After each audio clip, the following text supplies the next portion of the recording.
Last episode में ली सन को देखते हैं जो कंपनी के डॉक्यूमेंट को देख रहा था और संगयून से कहता है कि मेयर के साथ हमारा जो कुछ चल रहा है उसके लिए किसी को रिस्पॉन्सिबिलिटी लेनी होगी। संगयून कहता है कि मैं तो ऐसा नहीं कर सकता क्योंकि मैं CEO हूँ, लेकिन तुम्हें करना होगा। तुम पहले से जानते हो कि हमने तुम्हारे लिए क्या क्या किया है, अब तुम्हें इस काइंडनेस को चुकाना होगा। ली सन इसके पास आता है, कहता है कि हाँ मुझे पता है, मुझे पैसों या फिर खाने की चिंता नहीं हुई, इसके लिए थैंक यू। लेकिन मैं तुमसे कुछ पूछना चाहता हूँ, क्या तुमने कभी एक बार भी मुझे अपना सच्चा दोस्त माना है, एक यूजफुल टूल के अलावा? लेकिन यह कहता तुम कैसी बात कर रहे हो, तुम मेरे दोस्त हो। अगले सीन में ली सन अपने घर पर होता है, अपने टर्टल को देख रहा होता है, इसे खाना खिलाता है, दोस्त वाली बात को याद करता है, अपने आप से कहता है कि मैं उससे क्या ही उम्मीद कर रहा था। जिन क्यों के सीन को याद करता है जहाँ पर उसने कहा था कि तुम कितने सालों से इनके लिए काम कर रहे हो, तुमने इनके एहसान को चुका दिया है। अगले सीन में वुजू को देखते हैं जो कि प्रेस कॉन्फ्रेंस करने वाला है, बताता है कि मैं कौन हूँ, यह जो लड़की है इसका नाम मेरी है, यह मेरी लीगल वाइफ है, हमारा डिवोर्स अभी तक नहीं हुआ है। जो लड़का आपको दिख रहा है इसका नाम वुजू है जो कि बेकरी का वारिस है।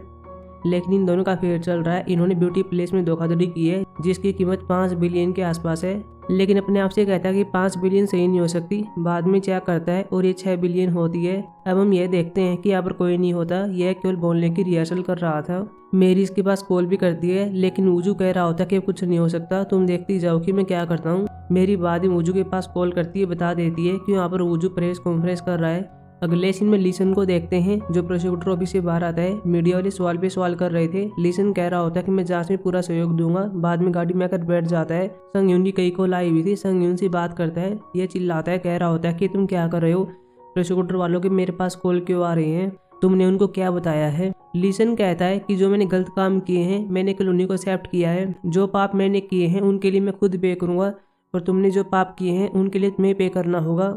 बाद में फ़ोन रख देता है। अगले सीन में संगयून को देखते हैं जो अपने आप से कहता है कि मैंने जो टाउन हाउस दिया था वह भी सबके घेरे में आ सकता है, इसलिए मिस्टर कवोन से कहता है कि उसकी ओनरशिप ट्रांसफ़र कर दो। कवोन कहता है ठीक हम कर देंगे, लेकिन पहले आपको यह देखना चाहिए पता नहीं कौन पागल इंसान है, मीडिया को ईमेल भेजा है, प्रेस कॉन्फ्रेंस करने वाला है, ब्यूटी प्लेस में जो फ्रॉड हुआ है उसको एक्सपोज करने वाला है। संगयून चिल्लाता है, कह रहा होता है कुछ भी हो जाए उसको रोको। अगले सीन में वुजू को देखते हैं, यह भी ब्यूटी प्लेस और मेयर वाली न्यूज़ को देखता है। बाद में अब कई आदमी आते हैं, बताते हैं कि ब्यूटी प्लेस से लीगल टीम है, आप पर डिफेमेशन का केस किया जाएगा। लेकिन वुजू कहता है कि मैं जो ही बताने वाला हूँ वह सब सच है। आदमी बताता है तुम केवल झूठ बोल रहे हो, जो नुकसान तुम कर रहे हो उसके लिए क्लेम करना होगा। बाद में यह क्लेम को देखता है जो $10 मिलियन होता है। मेरी भी पास में आ जाती है और इसको देखती है। वुजू चिल्लाता है, कहता है कि मैं नहीं दे सकता। आदमी इसकी कोई बात ही नहीं सुनते, चले गए थे। मेरी वुजू के पास आती है, वुजू इसको देखता है, कहता है कि कैसा तुमने किया है, लेकिन ये मना कर देती है। वुजू इसके पैरों में गिर जाता है, कहता है तुम ब्यूटी प्लेस वालों से बात करो, इस केस को छोड़ने के लिए कहो, तुम जानती हो कि मेरे पास इतना पैसा नहीं है। लेकिन मेरी कहती है कि मैं कुछ नहीं कर सकती, मेरे हाथ में कुछ भी नहीं है, तुम ये सब करते हुए रहते हो, तुम्हें रुक जाना चाहिए। फिर अपने बारे में बताती है और कहती है कि मैं उस इंसान को सच में लाइक करती हूँ, मैं उसके साथ हैप्पी रहती हूँ, कंफर्टेबल फील करती हूँ, हालांकि मैं तुम्हें दुख में नहीं देख सकती, इसीलिए पुरानी बातें भूल जाओ और अपने पास अच्छी यादें रखो। अगले सीन में मेरी डिवोर्स के डॉक्यूमेंट को सबमिट करवाती है, बाहर आती है, यहाँ पर वुजू इसका वेट कर रहा होता है। मेरी इसको देखती, भागकर इसके पास आती है, करती है, फिर दोनों घर के पास आते हैं, अपने सामान को गाड़ी में रख रहे थे, लास्ट टाइम घर को देखते हैं। मेरी कहती है कि इस घर में कई सारी चीज़ें हुई हैं। ज़्यादा टाइम मेरी के पास मिस्टर कौन कॉल करता है, ओनरशिप ट्रांसफ़र करने के लिए कह रहा था, लेकिन मेरी कहती है कि ली सन ने आपसे बात नहीं की, अब मैं उस घर को नहीं ले सकती, हमारा डिवोर्स हो गया है। मिस्टर कौन लेने के लिए जिद करता है, लेकिन ये मना कर देती है। वो जो मेरी से कह रहा होता है कि अब तुम उस घर में नहीं जा सकती, क्या तुम्हें इस बात का दुख है कि तुमने घर को छोड़ दिया? मेरी कहती है कि हाँ मुझे दुख तो है और पता नहीं आगे नसीब में ऐसा घर हो गया फिर नहीं होगा, लेकिन उसके बदले मुझे कीमती चीज़ मिल गई है। वुजू कहता है कि ये क्या है? मेरी कहती है कि तुम नहीं जानते, ये मना कर देता है। मेरी इसको नहीं बताती, हालांकि हम जानते हैं कि वुजू ही है। अगले सीन में ली सन को देखते हैं जो अपने सामान को पैक कर रहा था, इसके पास जिनक्यूंग कॉल करती है, मिलने के लिए कहती है, बाद में इसके पास आता भी है। जिनक्यूंग कहती है कि कैसे क्या हुआ, मैंने न्यूज़ में देखा था, ये वुजू बात करने लगता है। लेकिन जिनक्यूंग कहती है कि मैं तुम्हारे बारे में पूछ रही हूँ, मुझे तुम्हारी चिंता होती है, तुम्हारा ट्रायल भी होने वाला है, क्या तुम्हें जेल में जाना पड़ेगा? ली सन कहता है कि मैं नहीं जानता, अभी जांच चल रही है, वैसे मैं कभी कभार तुम्हारे बारे में सोचूंगा, क्या तुम मुझ पर एक एहसान कर सकती हो? अगले सीन में पिलियन को देखते हैं, इसको डिस्चार्ज किया जाने वाला है। ये मेरी के पास कॉल करती, बातें करती है और मिलने के लिए कहती है। मेरी कहती है ठीक है, मैं हमेशा फ्री रहती हूँ, मैं आपसे मिलने के लिए आऊंगी। फिर ये सेजंग और बाकी लोगों से मिलने के लिए आती है, कॉफी देती है, लेकिन ये तीनों कहते हैं कि तुम्हें कॉफी लाने की जरूरत नहीं है, ये सब मत किया करो क्योंकि ये वूजू की जीएफ है। सुनी कहती है कि मैंने सुना कि पिलियन घर पर आ गई है। मेरी हाँ भरती है और कहती है उसने मिलने के लिए कहा है। सुनी फिर टिप्स देती है और यह कहती है कि पिलियन एक गेम खेलती है, तुम इस गेम में हारना ही होगा, अगर तुम हार जाओगी तो तुम्हें एक्सेप्ट कर सकती है, मेरी बात याद रखना, तुम जीतना मत। मेरी कहती है ठीक है मैं समझ गई। अगले सीन में वूजू की फैमिली को देखते हैं जो कि पास में वूजू को देखते एक लड़की से बात कर रहा था। जिन्वा कहती है कि इसकी जीएफ है। लड़की कहती है तुम बेकरी को एक्सपोज करने वाले थे, वह क्या है, लेकिन वूजू कहता है कि मैं झूठ बोल रहा था। फिर बाहर आता है। लड़की कहती है तुम बेकरी के वारिस को एक्सपोज करने वाले थे, अगर तुम्हारा माइंड चेंज हो जाए तो मुझे बता देना। फिर अपना कार्ड देती है और चली जाती है। दोनों यहीं पर होती इसकी बातें सुन रही थी। बाद में इसके पास आती है और पूछती हैं कि क्या तुम बेकरी के वारिस को जानते हो, लेकिन ये मना कर देता है। ये कहती है कि बता दो नहीं तो उस रिपोर्टर से पूछेंगे। बाद में इसको बताना पड़ता है। अगले इसमें इसकी फोटो को देखते हैं। जिन्वा कहती है कि लड़का तो वही है जो कि हॉस्पिटल में था और मेरी के साथ शॉपिंग कर रहा था, ये हैंडसम है, मेरी अब अमीर हो जाएगी। युनसु कहती है कि इनका घर कहाँ पर है, हमें इनसे मिलना होगा। अगले सीन में जूही पिलियन को तैयार करती है क्योंकि मेरी से मिलने के लिए आने वाली है। जूही साथ में कहती है कि मैंने मेरी के बैकग्राउंड की जांच नहीं की है क्योंकि आपने ऐसा करने के लिए मना कर दिया था। पिलियन कहती है कि हाँ मैं जानती हूँ, मैंने मेरी को देखकर ही बता दिया था कि वो एक अच्छी इंसान है, पता करो कि वो कहाँ तक पहुँचे। जूही इनके पास कॉल करती है। वूजू ने कह दिया था कि हम फ्लावर की शॉप पर हैं। वूजू के घर के पास ही दोनों आ जाती हैं। पिलियन को लगता है कि वूजू होना चाहिए, लेकिन ऐसा नहीं होता।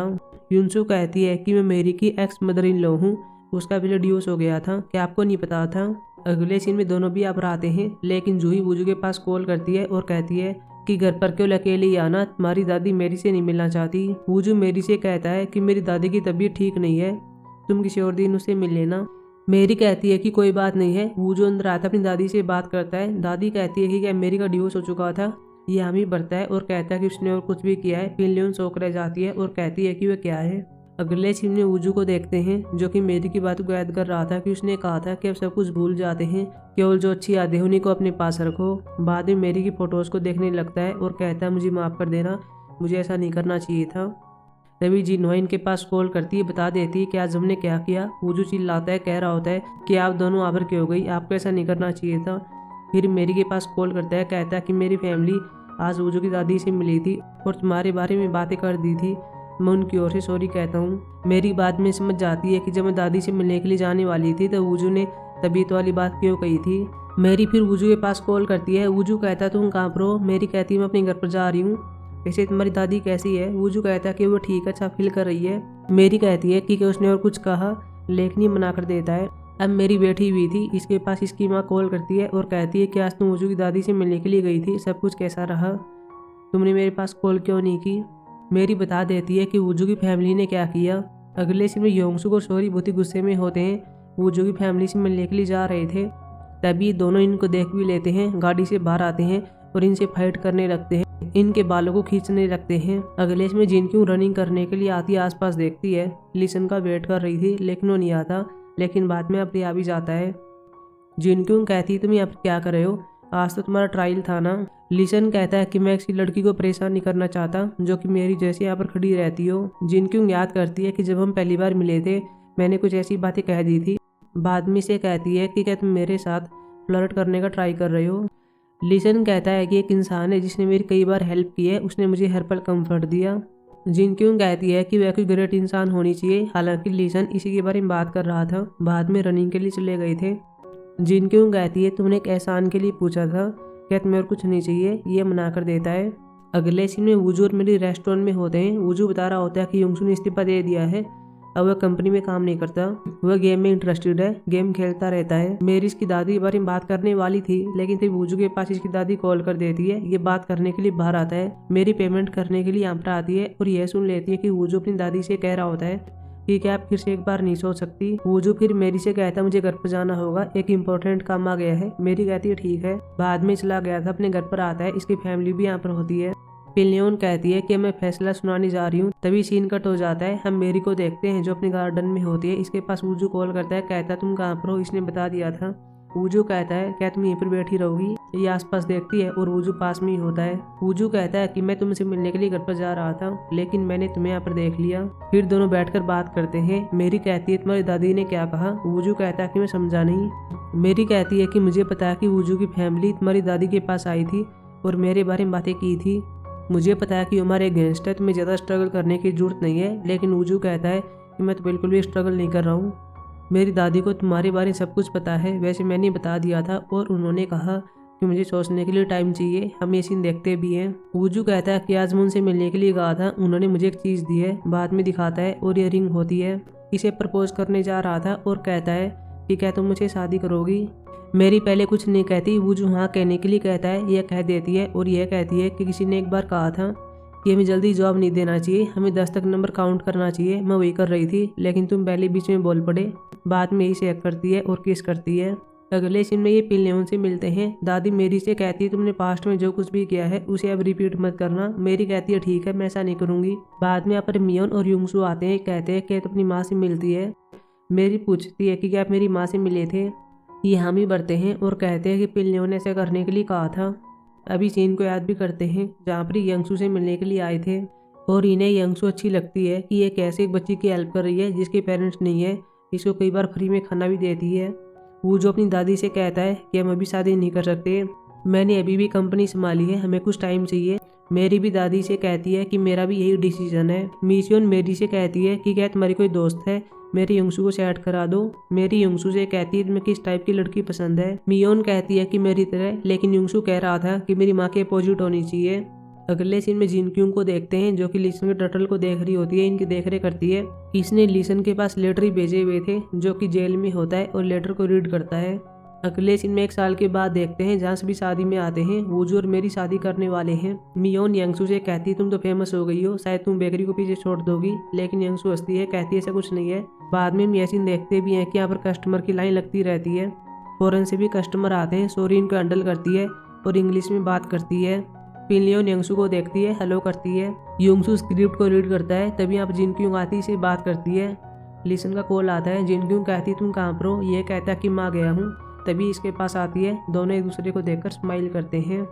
अगले सीन में वूजू और मेरी यहाँ पर आते हैं। अपने पास्ट के सभी सीन को याद करते हैं कि हमने साथ में क्या क्या किया था।